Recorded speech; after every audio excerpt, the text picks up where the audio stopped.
Il est 7 heures du matin à Bruxelles et 14 heures à Tokyo.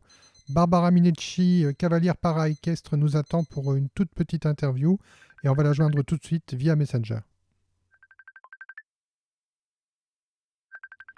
Barbara, bonjour. Merci de nous répondre depuis Tokyo. Le voyage s'est bien passé? Oui, tout à fait. On a vraiment bien voyagé. Les chevaux ont bien voyagé aussi. Bon, évidemment, c'est un long voyage pour les chevaux, donc il faut quelques jours de récupération. Et là, on est en train de reprendre très doucement l'entraînement, progressivement et en fonction de leur état de fatigue. Est-ce que le décalage horaire est difficile à gérer? Pour les chevaux, il n'y a pas de jet lag lié au jour-nuit, au décalage horaire, parce que les chevaux n'ont pas de rythme jour-nuit. Mais le voyage est quand même exceptionnellement long, donc il faut. C'est pour ça qu'on est arrivé une semaine avant, d'abord pour qu'ils s'acclimatent au climat et puis aussi pour qu'ils aient le temps de récupérer du voyage. Et pour les athlètes, il y a un petit jet lag quand même. Le premier jour, j'étais très fière parce que je pensais que j'étais passée à travers, mais euh, là, ici, hier, c'était vraiment un peu compliqué et aujourd'hui, ça va mieux de nouveau. Et puis voilà, c'est pour ça qu'on arrive plus tôt, hein. Barbara, c'est ta troisième participation à des Jeux paralympiques. Est-ce que tu vois une différence entre les précédentes éditions, celles de Rio et de Londres? Évidemment, le Covid, hein, ça change la donne. Euh, on imagine que les Japonais avaient préparé des magnifiques jeux. Tout est magnifique, les installations sont grandioses, le village est très bien, on est très confortable, tout est superbement organisé, mais évidemment, le Covid, ça change un peu la donne. Et voilà, il y a les contraintes liées au Covid, les testings tous les jours, c'est pas une grosse contrainte, hein, ça en doit cracher. Bon, je pense qu'ils ont un problème de timing de vaccination ici au Japon, donc évidemment pour eux c'est compliqué. Et voilà, donc ça change un petit peu l'ambiance au village. Certains pays ont décidé de rester dans leur bâtiment et disons en quarantaine entre guillemets. Je pense par rapport par exemple à l'Australie. Euh, mais bon, c'est vraiment malgré la situation très très bien. Est-ce que tu peux nous décrire comment les Belges sont logés là-bas à Tokyo et comment est le village olympique? Dans le village, ce sont des immeubles. Et en fonction de la taille de la délégation, c'est soit l'immeuble entier, soit un étage. Et donc, nous, la Belgique, elle a un étage entier. On est tous ensemble dans des petits appartements de 2 chambres. On est 3 ou 4 en fonction s'il y a 2 ou 1 athlète par chambre. Et oui, on se partage encore comme en pension. J'ai cru voir sur les réseaux sociaux que le lit des chambres des athlètes était en carton. Tu peux nous le confirmer?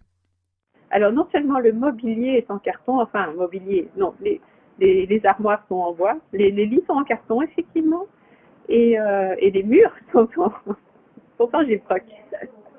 Donc, c'est vrai que quand tu rentres dans l'appartement, peut-être c'est pas le waouh au premier abord parce que bon, l'appartement est pas fini. Bon, après, pour les personnes qui rachètent les appartements, et donc les murs sont en gyproc, c'est assez particulier, et les lits en carton. Donc, c'est pas très chaleureux quand on arrive, mais une fois qu'on s'est installé, c'est bien. Alors cette question est peut-être idiote, mais je me la pose parce que le village, il a servi à d'autres athlètes avant vous. Et donc je me demandais si toutes les chambres étaient adaptées à toutes les personnes porteuses de handicap. Oui, tout à fait. Ici, on m'a rajouté un matelas un peu sur mon lit en carton parce que ça c'était vraiment très dur. Et, euh, et la salle de bain est parfaitement bien adaptée. Donc ça c'est un gros plus par rapport à Rio où ils avaient essayé d'adapter les salles de bain, mais c'était un petit peu du bricolage. Donc voilà, non, ici c'est vraiment, il y a pas de souci et le village forcément tout est accessible, aussi bien pour les personnes malvoyantes que pour les personnes en fauteuil. Voilà, c'était vraiment fait. C'est disons un genre de ville modèle. Euh, Bruxelles pourrait prendre note des adaptations faites. Participer aux Jeux paralympiques comme ça aussi loin à Tokyo, j'imagine que ça représente déjà un sacré budget. Et donc je voulais simplement savoir si tu avais un salaire, si tu avais des sponsors, comment ça se passait financièrement pour ta participation. En Belgique, on a la chance d'être supporté par l'ADEPE en tant que sportif de haut niveau. Donc, bon, à part évidemment des coûts un peu plus importants en tant que préparation, etc. Mais tout ce qui est frais de prise en charge des jeux, je t'avouerai que je ne sais même pas combien ça coûte parce que en tant que Belge, tout est pris en charge par l'ADEP et par le comité paralympique, la Ligue handisport, la Fédération belge d'équitation. Donc voilà. Donc tout ça, on est vraiment bien soutenu. Pour un athlète, une fois qu'il est sélectionné pour les Jeux, je ne pense pas qu'il y a de problème financier à se déplacer jusqu'aux Jeux en Belgique. Donc j'ai bien compris pour les frais de manière générale, mais je me demandais si tu percevais un salaire aussi. Bien sûr, je ne perçois pas de salaire, malheureusement, ou je ne sais pas. On a une bourse annuelle en tant que sportif de haut niveau pour couvrir une partie des frais d'entraînement et d'entretien du cheval, etc. Non, mais pour le reste, on est amateur, hein, donc il n'y a pas de salaire. En situation professionnelle, je suis en invalidité, j'ai encore beaucoup de traitements et voilà, je ne suis pas apte à travailler dans un emploi et donc forcément, je ne suis pas apte à être en contrat avec la dette.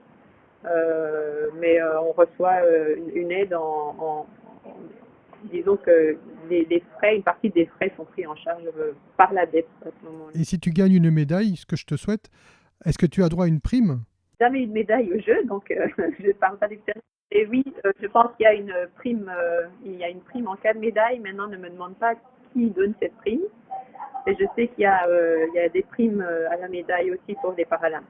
Barbara, merci beaucoup en tout cas d'avoir déjà répondu à mes questions. Et la toute dernière avant que tu reprennes l'entraînement, j'entends déjà ton cheval là, on l'entend via Messenger, on entend ton cheval qui t'attend. Je voulais savoir qu'est-ce qu'on pouvait te souhaiter pour ces Jeux paralympiques. Le simple fait de venir juste ici, c'était forcément une belle aventure. On s'y prépare pendant 4 ans, ici 5 ans. Et on est content d'être ici pour la compétition. Et bon, j'avais un petit peu de crainte par rapport au Covid, etc. Mais je dois dire que le Japon a vraiment quelque chose de magnifique. Et je regrette vraiment pour eux que je sois dans ces conditions parce que je pense que ça aurait pu être les plus beaux Jeux jamais organisés. Et malgré le Covid, je pense que ça va être des très beaux Jeux. Eh bien Barbara, merci beaucoup et je te laisserai partir tout de suite vers tes chevaux et encore un tout grand merci. Voilà, donc comme vous l'avez entendu, le signal n'était pas extrêmement bon depuis Tokyo. Je vous rassure tout de suite, on s'est dit bonjour et on s'est dit au revoir. Le fait est que à ce moment-là et d'autres moments que j'ai coupé de l'interview, le signal était très mauvais et j'ai pas voulu demander à Barbara de le refaire plusieurs fois simplement pour lui permettre de retourner le plus vite possible à son entraînement. Dernier petit point avant de vous quitter et de vous remercier encore pour votre écoute. Juste après l'interview de Barbara, j'ai écrit à la ministre des Sports qui m'a renvoyé auprès de son communicant pour la Team Belgium Paralympics car je n'avais pas trouvé dans la presse ni sur Internet le montant des primes octroyées aux athlètes paralympiques en cas de médaille.